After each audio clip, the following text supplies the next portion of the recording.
Hey folks, it's part two of the Holy Havoc tournament, and this is going to cover the rules, the scenarios, the terrain, and our army. So I'll kind of just hop right back into it. So there are a number of specific tournament rules because it's a narrative tournament, and the planning associated predated the General's Handbook. Some of the rules have kind of been uh, they're kind of indications that they're kind of pre General's Handbook and pre FAQ, but that's fine. It's going to be kind of a unique opportunity to kind of go back to the basics, and really, I mean, this is could be like the last opportunity to play in a tournament that doesn't use points, so it could be interesting. Um, so basically, all Games Workshop and Forge World publish War Scrolls up until November 4th. So they allow you to use the updated War Scrolls right up to the day of the actual tournament. Um, so War Scrolls are updated in the app. Must be used over previous versions, so you must use like the most up-to-date version. So there are 5 different scenarios with multiple scoring objectives. We'll go over those in a little bit. But the game stops if no team has any models left to battle. Victory conditions are calculated immediately. If models are still remaining in the Havoc pool, these models cannot participate in the battle. Going over this line by line actually helps me because I haven't, I read over this a couple times a while back, but going over the finer details. The scenarios, especially, I haven't really looked too deeply at. We're playing a game or two this weekend, and so we'll be using those for that. But it's good to kind of go over it and get it in your mindset, and I guess you can kind of plan out ahead because you know exactly what the scenarios are, and that's another big difference between this tournament and a standard tournament that might just have a fairly generic.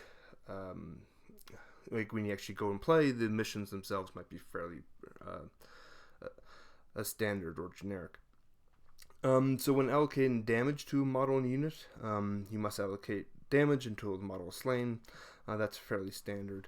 And then teams must consist of models of one Grand Alliance only. So in the team game setting, it's a little bit more consistent in this regard because it's not, you're not teaming up an army of chaos with a Stormcast or something on the same team, and you need to pick the exact same alliance. So that made choosing your teammate a little bit could make it a little bit more of a challenge. Depends on who owns what. In my case, we're just using my entire army because my teammate's my wife. So teams must consist of models from round base bonus. If you round base your army, you'll gain a bonus to your paint hobby standard. Base sizes are players' discretion for rebasing Warhammer Fantasy Battle. Teams asked to cancel for guidance. All measuring is base to base, so that's that's one of those things that's not specifically in the General's Handbook, but it can be used and adapted as tournament organizers. As long as they think it's a reasonable adaptation, most of the cases it will. And you can't overlap the bases at any time. Again, kind of a very standard, common sense initiative. So players must provide a printed copy of all 24 war scrolls used in the army. I'll go over the army design rules in a little bit. And this is something I need to really focus on because I need to get all this prepared. Teams must provide 5 copies of your War Scroll list to each of your opponent. Each player should have a tape measure, dice pen, anything else. Roll of 1 always fails. That's something I think basically when I see that, I think of that as like we do have abilities in our army that allows us to reroll 1s. I think basically the roll of 1 always fails refers to if you can get like your armor save but below a 2+ or something like that, as opposed to like you cannot re-roll it. But we'll find out. Legion's abilities from the General's Handbook and the latest Battle Tome are allowed. man, I keep forgetting about that one. Dude, it's funny because like the General's Handbook's been out for months, but we haven't really looked at it, and partly because of this tournament, partly because of the move, but also mostly just this tournament and focusing on this because I knew that any game that we mostly play will be preparing for this tournament, and so I haven't even looked at point values or anything yet. So I don't even know how this really works because we're using the gash. I don't think we can really use any of the war gear kind of section. I'll have to take a look at that.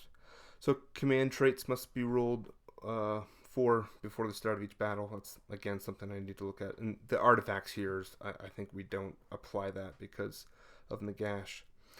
So battle tome spells must be rolled before the start of each game, which we don't have because we're using, there hasn't been like a new a battle tome for our specific army, I guess, because we're not using Flesh Eater Courts or anything like that. So then the objectives per game. To claim objectives, armies must have 5+ models within 6 inches of the objective, and then there are 5 different points that you can score, and these are determined by the actual scenario. So I'll go over those in a little bit. And so at the beginning of each game, you must deploy 8 scroll choices worth of models every game, so each player. And then the remaining 8 scrolls go into the Havoc pool, and they can consist of scrolls from either player. Teams must have a Warlord model themed to the armies on a 60mm base. That has specific rules, and I'll go over that in a little bit. So all summon models are summoned from the Havoc pool specifically. They do count towards claiming objectives. And all call to war models, this is a special rule on the Warlord, also count towards claiming objectives. And call to war models may not be heroes. Okay. And summon models may not be heroes. Okay. Once a model has been removed from the battlefield as a casualty, it may not be put back on the battlefield by any spells or abilities. This is a specifically interesting rule, I guess, for the our army. We're playing, with a whole horde of skeletons and things like that, and they do have a generic ability where every hero phase they can return casualties. That won't be in effect during these games. Formations are allowed but must be formed using deployed scroll choices and may only be assigned to forces deployed at the beginning of the game. Formations must be clearly defined in some manner. Tokens, glass bead, markers. That's interesting. We're not using a formation for this tournament, and formations are counted as war scrolls. And scenery war scrolls required by formation. There's only one example that I know of this. Counts as 1 war scroll choice per scenery, and standard bearers and banner bearers must indicate what banner they are carrying if they have the option to take a standard bearer. No duplicate special or named characters allowed per team. So, I mean, not too controversial. These are all fairly basic. There's just a couple little things, and I think they restrict the models coming back on because these armies are huge. We only have 2.5 hours, and I kind of get it. We have a ton of skeletons. If they constantly are coming back, it can be a little bit annoying. So all models must be WYSIWYG. Non-GWs are acceptable and encouraged as long as they adhere to WYSIWYG. No proxy armies allowed. For models to be eligible to place on the game table by any means, they must be displayed by player's choice, paint judging, and also presented to your opponents before the game starts. Okay. And then it basically includes everything else. Okay. So you can't hide like a unit or something like that and then bring it on to a big surprise. Basically, everyone knows. 3 color minimum will be required for all models, no bare plastic. Any player lacking 3 color minimum or that has models with bare plastic will not be allowed to play. If any model has a unit that doesn't meet the 3 colors, then those units cannot be used during the game. It must be removed. I don't. I'll have 3 colors on each model. That's kind of basic, just to kind of keep the standards high for the tournament. All right. So basically scoring, there are 55 points available. 25 points per battle. Let's see here. Available over the 5 games. So this adds up to 40. So I'm not really sure where the extra 15 points are coming from.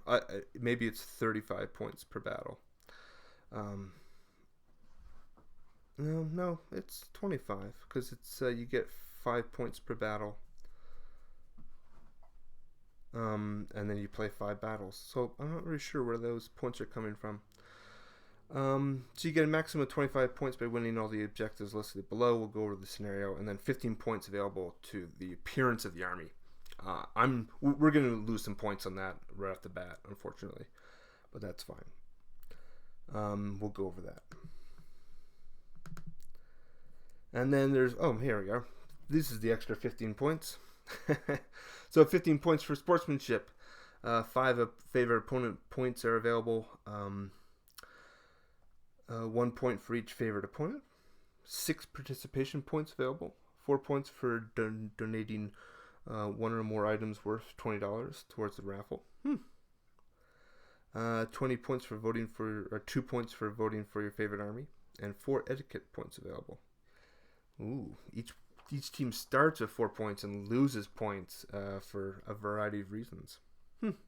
Complaining, arguing, judges' discretion.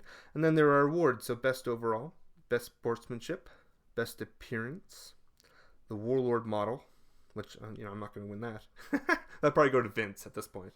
And then the fan favorite. And so let me just see here. Here's the painting checklist. You probably can't see this super well, but basically, there are 15 points available, and these are kind of like the first couple points are basically, is your army painted? Are your models properly based? And then there's hobby appearances. This is a painted display board, which we're not going to have. Does it have like a basic nameplate, including army title and player names? No, unfortunately. We were thinking about doing this, but it's been hard enough to finish what we have for the army. And then basic painting techniques. 70% of the models displayed must have one of the following listed: basic highlighting, basic blending, banners displaying, basic freehand or decals. Basic details of models are painted. So we'll get probably the basic details, I hope.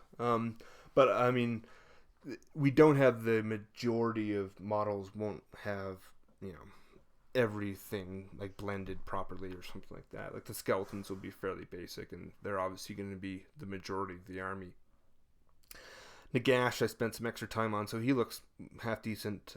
But we're probably not going to get those points necessarily. And then there are hobby masters, and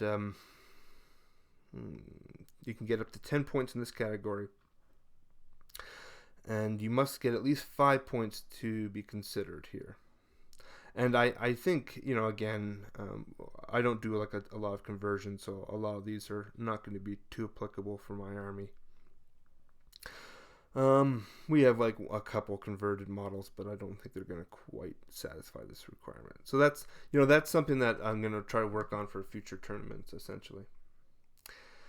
And so every army must include the Warlord of Havoc, which is like a special model, and it has a specific task during the game to capture like a piece of terrain or something like that. So it has some kind of interesting rules to it. Let me just bring it up here.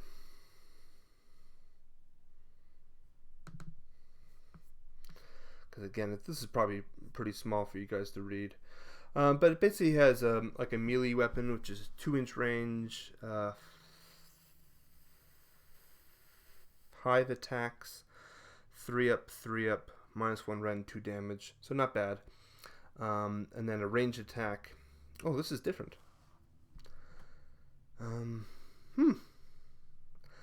At 24-inch range, 6 attacks, 3 up, 3 up, 0 rend, 1 damage. Huh.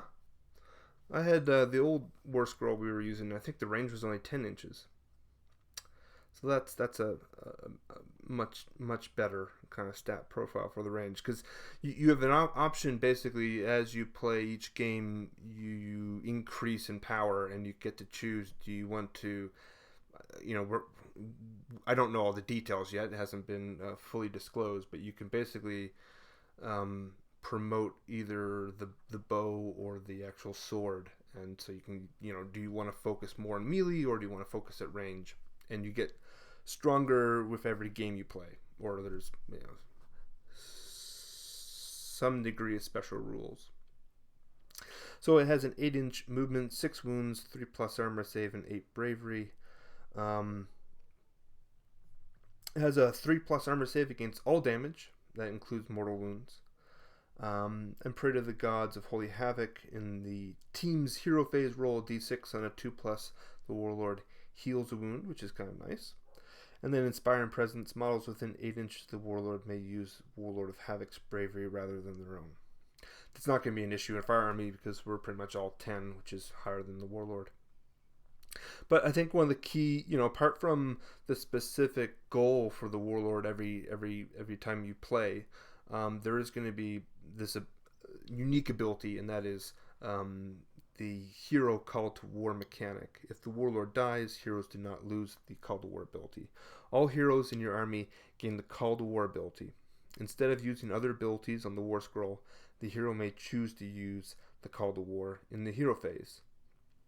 And you roll 2 dice, and on 6+, you have a successfully called 1 scroll choice from your Havoc pool to war. So this is a way for models that can't bring units from their Havoc pool through magic onto the board. They can just kind of do it. Now they kind of move on from the board edge, so it's a bit different. All models called to war are placed in your deployment zone, touching the board edge, and allowed to function as normal, but they may not run. If you successfully cast Call to War more than once in a turn, models summoned with Call to War may not be added to another unit of the same War Scroll that was called to war that turn. So you can't just bring on particularly large units of so they're just individual scrolls, which can have kind of for us, with our magic, we can bring on much larger units, but we're not going to have the variety or the specific number of individual units. So there's kind of pros and cons there. So I'll go over the terrain here, and so basically every time we sit down at the table, we're going to be presented with the individual rules for each table because they're all unique, and we're supposed to know, because each terrain feature might have a unique rule to it or something like that. But there are some generic rules as well that deal with buildings and so on and so forth. When it comes to buildings. When models garrison a building, at least one model must be in contact with the door of the building, and all of the models in the unit are within 6 inches of the start of their movement phase. The rend characteristic of an enemy attack is reduced by 1 if the unit is garrisoned in a building. Force should not be removed or adjusted to accommodate model. If the model's base is too large to fit in the trees, it's too dense for that model to move through. The bases of the trees represent the volume of the tree and cannot be overlapped by a model's base. Interesting. So something like Nagash probably won't be able to go into the woods. Skeletons might, but honestly, it's going to be kind of a little bit hard to kind of move them around the trees. So if all models for fences and walls, if all models from a unit are within 3 inches of a wall or fence, Then they receive the benefits of cover against attacks made by models on the other side. Hedges do not grant cover saves, but may block line of sight. Hills grant cover saves if the unit is wholly within or touching the hill. So that's one of those kind of different rules, because that was clarified in the FAQ that would not be the case. But for this tournament, it's in effect. Rock crags are considered impassable. Rock spires do not grant a cover save. These will block line of sight. Ruins grant cover saves if the unit is wholly within or touching the ruin. Tree clumps don't grant a cover save. These will block line of sight, so are considered impassable. And then you have kind of water features. They decrease movement by 1, and you do not grant cover unless a war scroll specifically states otherwise. I think there's only a couple ones that I could think of that might have a special rule with regard to water. Monsters and terrain save modifier for being in cover does not apply to monsters. Interesting. I'm kind of glad I'm going over these. So I'll just show you some screenshots. These are off Twitter. They basically just go over the different tables, just to kind of give you a sense of how each table is unique and on a specific theme. So we got the Shrine of the Phoenix. Kind of looks cool, like a bunch of towers. Temple of King. And, I guess, so there are 10 tables. We're playing 5 games. I don't know if we move around. Presumably, I hope there's an opportunity to kind of... I would assume that there's an effort to, make it that we play on a unique table every time. Human Collegiate Arcane. You got the Ogres. So these look really, really interesting. You got the Orukan Grots. So the trees aren't too super dense, so maybe some of the bigger monsters can kind of get on there. But again, I guess they're not going to get a cover save anyway. So you got the Nurgle map, and Lizardman, the Seraphon, and Skaven Rats and Hats. Oh man, these look great. I'm really looking forward to playing on these. Then we have the Realm of Shyish. I don't know if we'll have the opportunity to play on there, but that's the most appropriate for our army. And then we have Pit of Tzinch. Now, on the other pictures on Twitter, they've kind of shown the armies on the board, and they look really nice. They definitely put a lot of effort into doing these, which is great.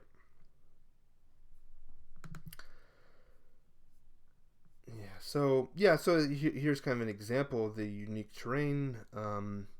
This is the example of the one on the Shrine of the Phoenix. So if you're on, and they have them listed by number, so you kind of need to go over before the game and know exactly what is what. So the middle building, the Shrine of the Phoenix, when a wizard unit garrisons the Shrine of the Phoenix, she gains +2 to cast. The garrison to actually move models into the building measure from the base of the shrine. In addition, if a wizard hero unit is within 3 inches of the shrine, the aura of the shrine's magical energies gain +1 to armor saves.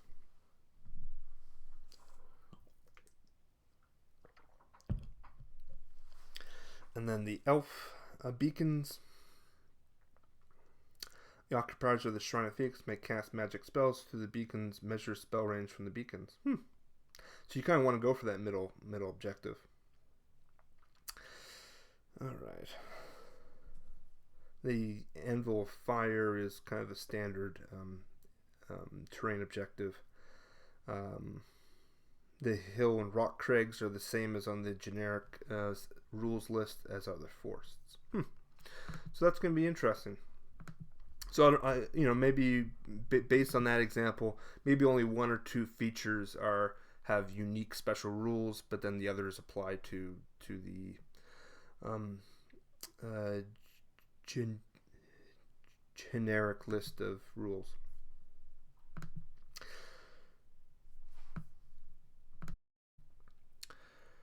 Okay, so the final two topics I just wanted to cover was scenarios and then our army. So I had to take a little break to get a glass of water. I don't normally do videos this long.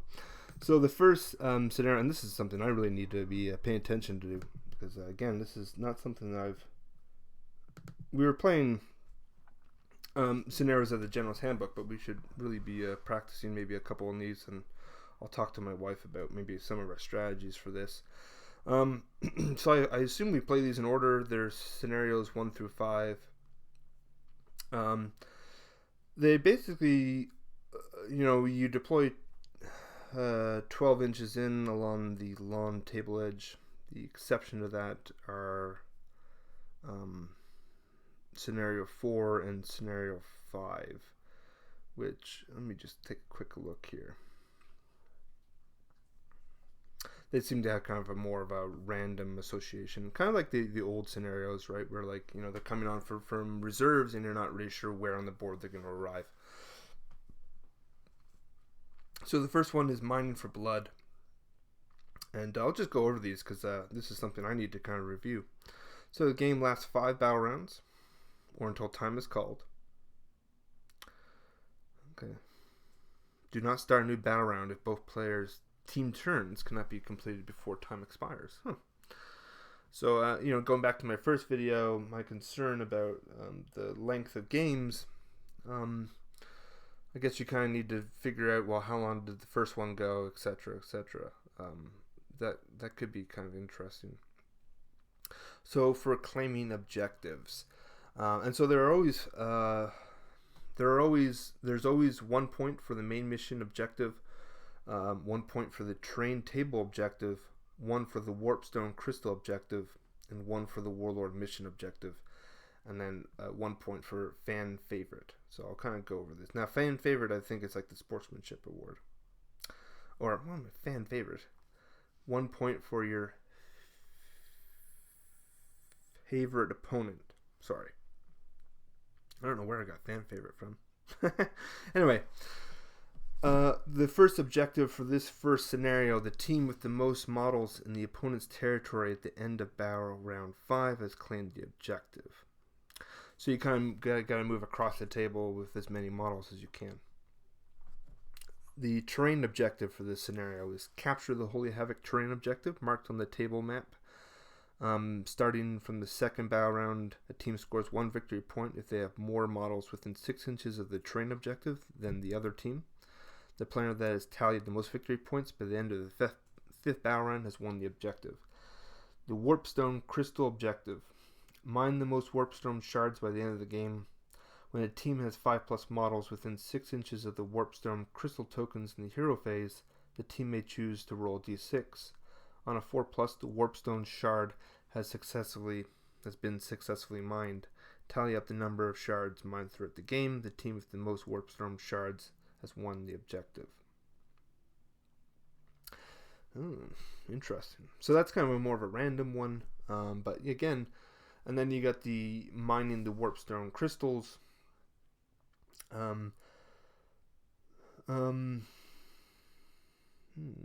Tally up the damage caused by your warlord and add the battle round they survived till. The warlord has the highest score, has won the objective. So that's when you want your warlord to remain alive. And then there's a warlord mission upgrade bonus. When you turn in your score sheet, present your warlord scroll to the scorekeeper to receive your warlord upgrade for the next game. So that's your warlord increasing in abilities, whether ranged or melee. But so what's interesting about these is, generally speaking, whenever you play even something like the General's Handbook, maybe there are 2 or 3 different different points on the battlefield you want to get points, but they're generally the same, right? Like the ones I've played, that seems to be the case. Like you do need to get to a certain point, but the rules associated with each different point are equal, and there's nothing, you're going to move around your army differently on different parts of the table, but how you win the game is fairly standardized. This is different because there are 4 different objectives, and frankly, you need to work on all 4 to really, to gain as many points as you can. But trying to maximize all 4, it's going to be really difficult to how many units do you want to move across into your opponent's territory? How many do you want to keep on a particular terrain feature to gain points? You need to keep your warlord alive, etc., etc. It's gonna be fun. So scenario 2, harnessing the power of the warpstone. The main objective: teams have 10 warpstone shards to deliver to their realm. After all units are deployed, teams may allocate the number of warpstone shards to a unit, and you cannot use flyers. All warpstone shards must be allocated to units deployed to the battlefield. Units assigned warpstone shards must battle through the enemy lines and exit the battlefield through the opposite table edge. If a unit dies, the warpstone shards are lost and are removed from the board. The player that has the most warpstone shards returned to their realm has won the objective. So this is kind of like the previous one, but in this case, you need to move them across, and then they move completely off the table, it seems. Most of the big heavy stuff in our army are all flyers, so I guess we're going to have to give these warpstone shards to our units of skeletons, which and they need to be the ones on the table at the beginning, so that's going to be a bit of a challenge just to kind of move across. They're going to be, I guess, trying to move. I suppose we're going to have to, attempt to run almost every turn just to kind of move them across, and hopefully there won't be anything in their way, so we need to kind of make sure that they have an open area to run. So the terrain table objective is capture the Holy Havoc terrain objective marked on the table map. Starting from the second battle round, a team scores 1 point if they have more. So I think that's about the same as the last one. Although, what they're moving towards and the special rules associated are going to be changing. We got the Warpstone Crystal objectives. Okay. Harness the power of the giant Warpstone Crystal. When a team has 5+ models within 6 inches of the crystal in the hero phase, the team may choose to roll a dice. On a 4 through 6, they have successfully harnessed the crystal. So it's similar to the last one, but then it has this extra rule. Choose an enemy unit within 18 inches of the crystal, or a unit carrying the Warpstone shards. That unit suffers D3 mortal wounds. That's awesome. Alright, on a roll of 1 through 3, the crystal back lashes onto the closest friendly unit. The unit suffers D3 mortal wounds. If both teams have claim of the giant Warpstone crystal, the team with the most models has control of the crystal. If it's a tie, then both players have claimed the crystal. Tally up the wounds caused by the giant Warpstone crystal, friend or foe. The team with the most mortal wounds tallied by the end of round 5 has won the objective. Okay. Because initially I was like, okay, well, it's a 50-50 chance of hitting yourself or hitting your enemy. What's the kind of the point? But you want to cause you even though you might stand a chance of causing mortal wounds on your own units, you want to keep rolling, because then you get the opportunity to potentially do more wounds. That's actually just most mortal wounds, so I guess even if it hits your own guys, you're good to go. It's just the amount that matters. So by the end of round 5. Okay. And then the Warlord mission objective, lusting for more power. Your Warlord has decided to push the limits of her resolve by hunting their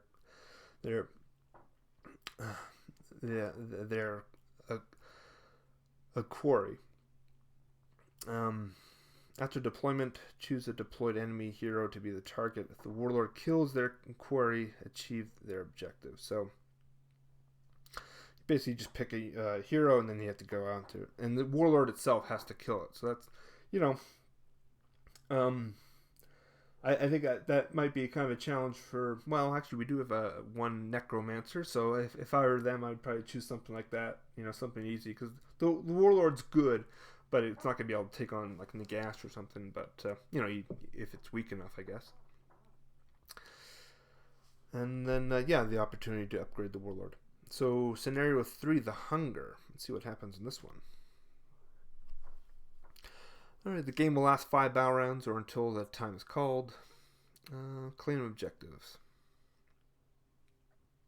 Main objective. Before deployment, each team must pick up a unit from the Grand Alliance to complete this mission. Alright. The unit may not contain the following keywords: hero or monster, which again, I guess in ours, the Morghast would qualify, or the skeletons. This unit is given a warp stone crystal token. In addition, this unit has +1 to all attacks. The warpstone crystal token moves with the unit and must maintain coherency at all times. During the battle, tally up the amount of damage caused by this unit. At the end of the battle, add the total amount of damage caused and the battle round the unit survived till for your total. The team that has the highest total score has won the objective. If the unit is destroyed by any means, the token is dropped and can't be claimed by another unit. Okay. Interesting. And then the terrain table objective: capture the Holy Havoc terrain marked on the table map. Starting from the second turn, you gain 1 victory point. Fairly standard. Warpstone crystal objective this time. Nominate 1 monster to claim this objective. If your army doesn't have a monster, nominate a hero. The monster or hero that has caused the most damage within 16 inches of the giant warpstone crystal has won the objective. Okay, that's going to be interesting. So there's a potential of a big, I'll probably send in something big like Nagash or something, and who knows what's going to be on the other side. And they're going to have to probably duke it out. So it's most damage, which is kind of interesting. It's not models killed. Warlord mission objective. The Warlord's hunger for Warpstone has overcome his logic. He just kind of, it seems like through the scenarios, he just goes more and more insane. The Warlord must gain possession of the Warpstone crystal token that has been assigned to the enemy unit. If the Warlord engages the enemy unit in combat, he only gains possession of the token when the unit is destroyed. The token then moves with the Warlord. The Warlord must be in possession of the Warpstone token by the end of the 5th round to win this objective. Okay. And this is scenario 4 is the Warp Fog. So it has a little bit of a different deployment zone. And there are 6 different warp crystal zones. So in this one, armies deploy using a 14-inch deployment zone. Once deployment is completed, roll D3 and place the Warpstone crystal token in the center of the section, 6 inches from the board edge. This is your army rally point. To claim objectives within 5+ models within 6 inches of the objective. So one of the things about this is, as you'll see in the army design, they really emphasize high model count. So, we do have big monsters, but we're not going to be able to claim the objective with anything but skeletons. So that's going to be an important consideration for us. Is we have a lot of skeletons. With Nagash's command ability, they'll be immune to battle shock, but you can plow through them fairly quickly. So we need to kind of protect them or try to kill anything that could potentially kill a large amount of units. So the Warp Fog has slowed your army's ability to move across the battlefield.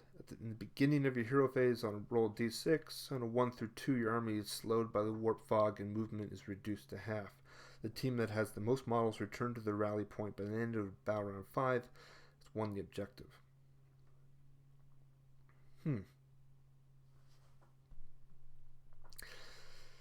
Terrain table objective. Yeah, basically, I think the terrain table objectives are pretty much all going to be the same. But I think they're, again, they're designed so that there's this variety, because they're not all going to be in the same position. They're going to be kind of, maybe they have one objective on one side and one on the other, that type of thing. So the Warpstone Crystal objective, the giant Warpstone Crystal token does not appear until turn 3. At the start of turn 3 in the hero phase, roll d6. And it goes in the appropriate area of the board, dictated by the map. If no one claims the giant Warpstone Crystal, by the end of that round, roll d6, and the token moves to the center of that section. The giant Warpstone token keeps moving until someone claims the token. Once claimed, the giant Warpstone Crystal token is locked and can't be moved. The team in possession of the giant Warpstone token at the end of the game has won the objective. So you're going to want to have your scoring units a bit spread out, because you don't know where that Warpstone token is actually going to come.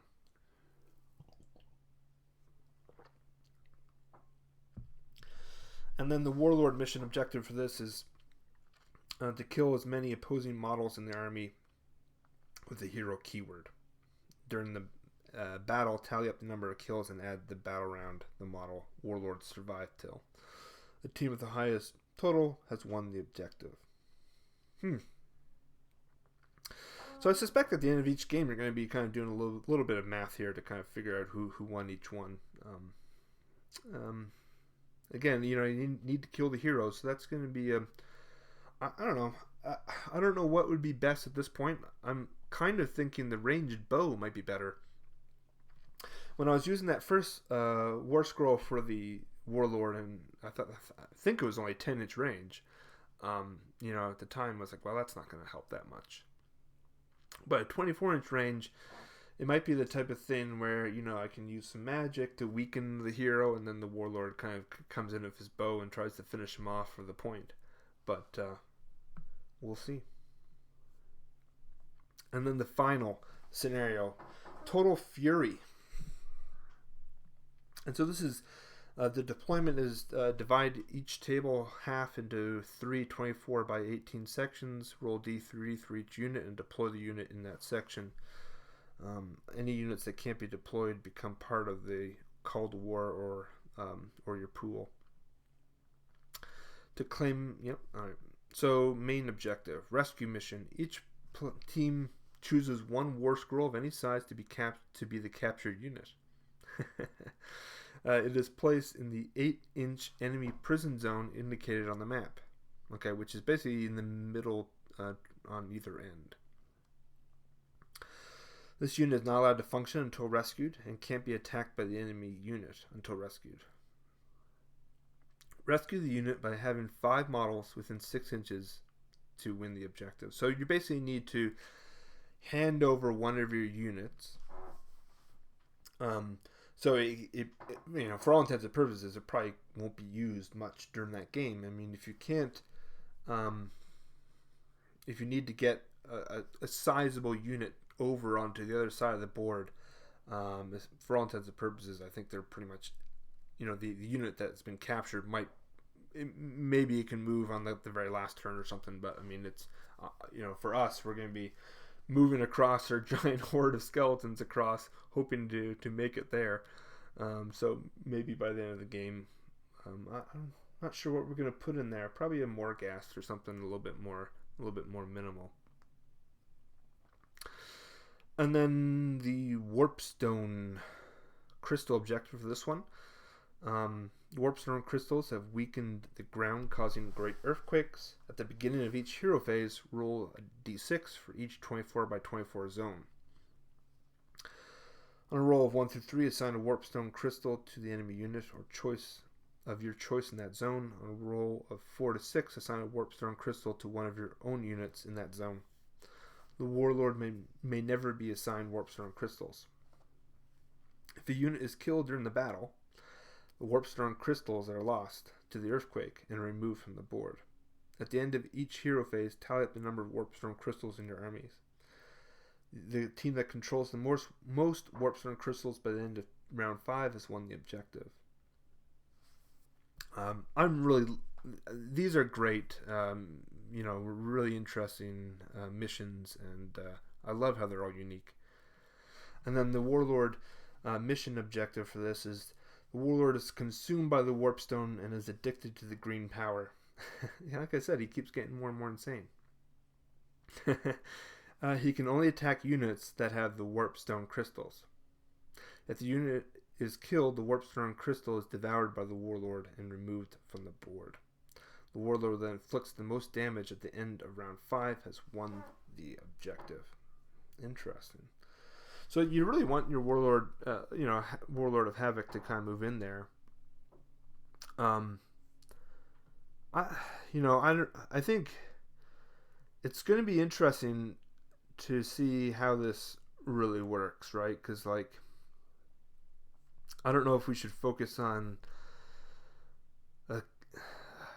killing the enemy Warlord, or because if you kill them pretty early, they're not going to gain more than 1 point for being around for one round, and it kind of they're unable to win any more points than that. But with 3+ armor save against all damage, and every hero phase on a roll of a 2+, they get back a wound. They're going to be a little bit difficult to get rid of.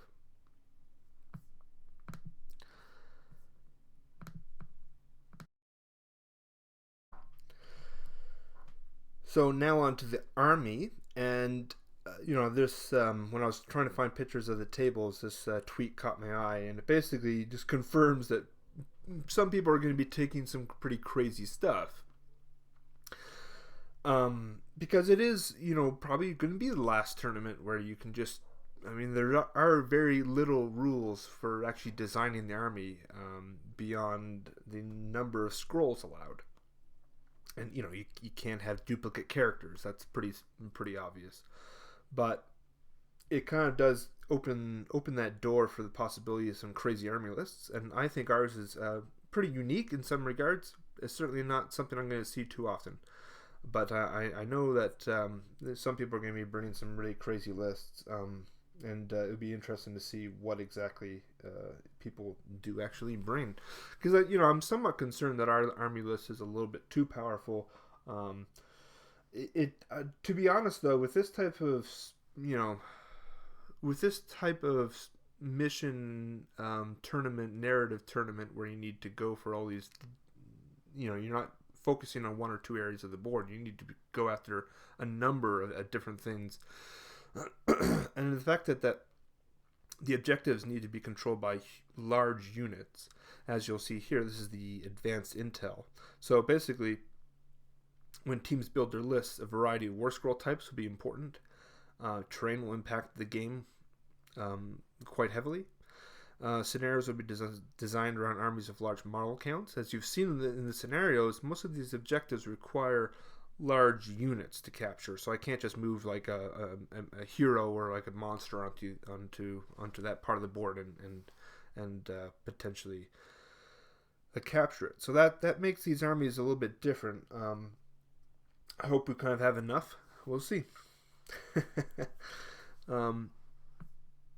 And then, so it says actually on this, completion of objectives will have a direct impact on your Warlord's ability to earn upgrades for the army. So, how each time there's a specific objective for the Warlord and he gains, X number of points throughout the game. Maybe he doesn't increase in power every single game. Maybe he just needs to get X amount of points to increase in power. So he could potentially upgrade every game, but maybe if he does really poorly, he doesn't get a lot of points, he just won't. So the actual army building restrictions are basically army must contain 16 to 24 scroll choices. Roll scrolls that do not list the minimum size count as one scroll choice for each model taken. War scrolls with a minimum size count as one scroll choice per the minimum model requirement. When deploying units, they may consist of any number of scroll choices. You may even split choices as long as you meet the minimum. Okay.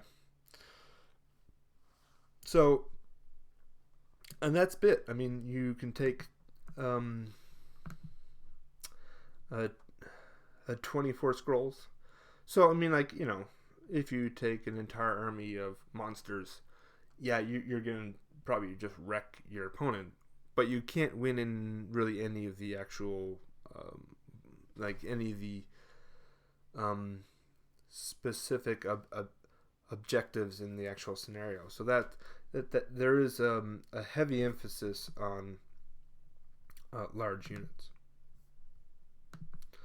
So I'll just quickly go over our army. I know some other people are bringing some pretty disgusting lists.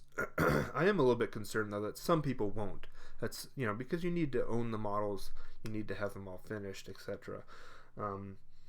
I suspect there will be a couple lists that are not going to be necessarily super competitive in terms of hardcore army list kind of construction, but. And I don't know what we're going to feel like if we go up against that, because I think our list is pretty powerful. So, we are Nox Sanguinis, the Knight of Blood. And it's going to be Nagash.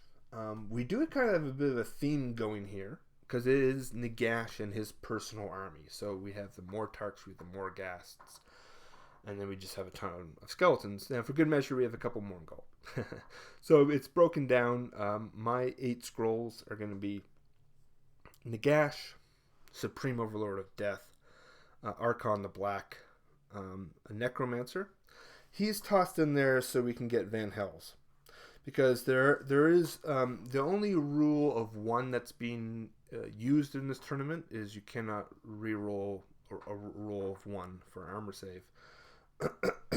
So we can spam as many spells as we want, and this is a heavy magic army insofar as with the exception of the Necromancer, everyone can cast at least 2 spells.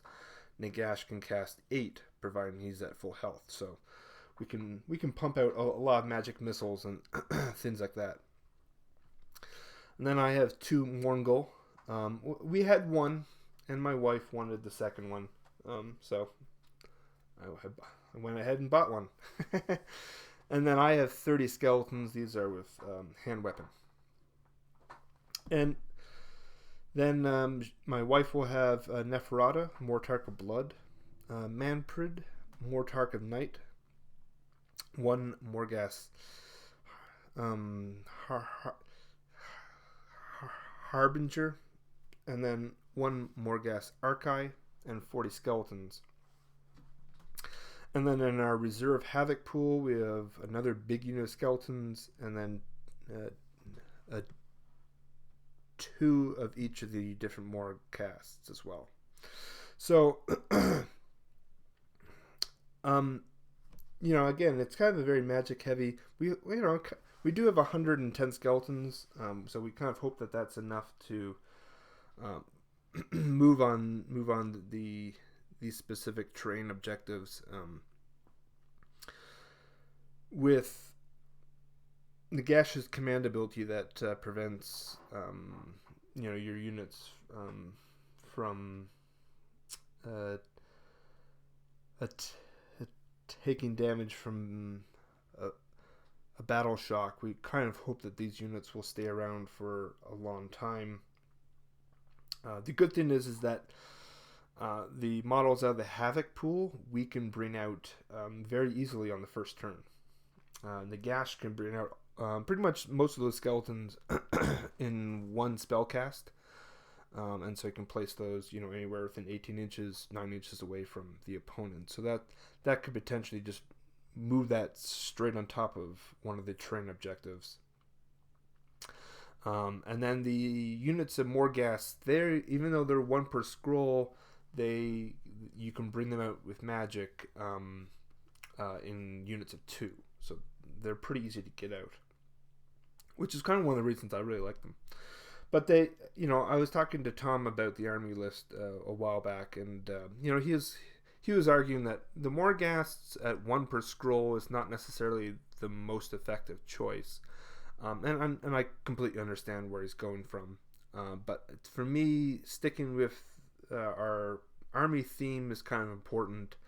And I don't want to. I mean, this army is really powerful. We're obviously taking some stuff that is very powerful, especially since we can cast multiple spells. If that wasn't the case, Nagash is a little bit more limited in his capacity. But without that restriction, he's really powerful. And I don't mean to completely, absolutely maximize every possible choice. So like, I don't mind if a Morghast is a bit weaker if it fits the theme. That's kind of our purpose. And frankly, with the skeletons, I mean, you could probably switch all those out for Graveguard, and it would be much more powerful. But I prefer the skeletons, and they're good in big units. You can pump out a lot of attacks, especially with that Necromancer. In many regards, I would kind of recommend the opponents to try to kill that Necromancer pretty quickly, because Van Hels is a great spell for big hordes of skeletons, and so long as he's alive, he can give that spell to Archon and Nagash. And Nagash and Archon are a great combination, because Archon gains all the spells within 18 inches, of him, so he gets all the spells that Nagash has. And the ability to cast so many spells in this list, it can be kind of overwhelming when you can cast that many. There's a lot of abilities that can cause mortal wounds. But as part of our theme, like I said, it's kind of Nagash's army. We are going to be dressing up a little bit more. My preference for a tournament is to dress fairly casually, but we're kind of going a little bit away from that. So we'll see how it is. We might be too hot in our clothes. My wife, this is something that she was really interested in, and over time, it's got a little bit more. Her expectations have had to be lowered, I guess. But I think we'll still look good. And the other theme is kind of more, right? So this is something I was talking to Vince about, or he kind of recommended. So you got Nagash and Moor is kind of like one of the themes, because you got the Mortarks, you got the Morghast, you got the Morngul, and then you have lots and lots of skeletons. So there's kind of it's kind of a theme to it. The individual Morghasts per scroll, they're one of those things. Like I get what Tom's saying. I do think that the mobility is good, their armor save is good, their damage is good. Individually speaking, they're probably better than most of the melee scrolls. Now they can't capture the objectives because they're smaller units, but they're fast. They can hit well, and I can bring them out of the Havoc pool very easily. So I think the final thing to say about this is, like I said, I'm a little bit worried the army is a little bit too powerful. We've played a lot of games, and a lot of them have been very one-sided. But we're going in. We don't have any expectations of winning. Every game or something like that. We totally understand that. Number one, we'll probably make lots of stupid mistakes. Number two, the opponents are going to bring some ridiculous units as well. So it has that potential that we might be completely outclassed as well. But I think this is as the Holy Havoc tournament organizers have said, this is one of the last opportunities to kind of bring this type of army. And I bought most of the stuff specifically for this tournament, and frankly, I'll probably never use all of it ever again. How many times am I actually going to have the opportunity to actually use these units? Even in some cases on their own, I probably will never use, all three Mortarks. I might use a Mortark, maybe two, but all three, that's going to be extremely rare. And then you have the big bad guy, Nagash. This might be the only time I actually get to use him in a game ever. And then the two Morngul, point-wise, this is a very sizable army, I think. So the opportunity to use it will be fun. like I said, we'll probably make lots of stupid mistakes, and over time, I know my wife is kind of worried about the fact that we're playing like 8 hours or so of Age of Sigmar, and then there's some open time in the evening. She'll probably go up to the hotel room and sleep, but she's worried that that might be a little bit overwhelming, because she's used to playing like one, maybe 2 games, and after that she's pretty she's a little bit overwhelmed by the amount of information. So after 3 games, she'll probably be kind of like a zombie. But as we had this conversation last night, and she was like, "Well, if I turn it into a zombie, it kind of works with this army." So we'll see how it goes. The third video, I'll plan on taking some pictures at the tournament, and we'll kind of go over the games and see what other people brought, and maybe get some other people involved, and see what their impression of the tournament was. Anyways, guys, I think this is one of my longest videos. Man, I need more water. I really appreciate it if you've made it this far, and look forward to that third video after the tournament. And in the meantime, I gotta get back to painting. All right, have a good one. Bye.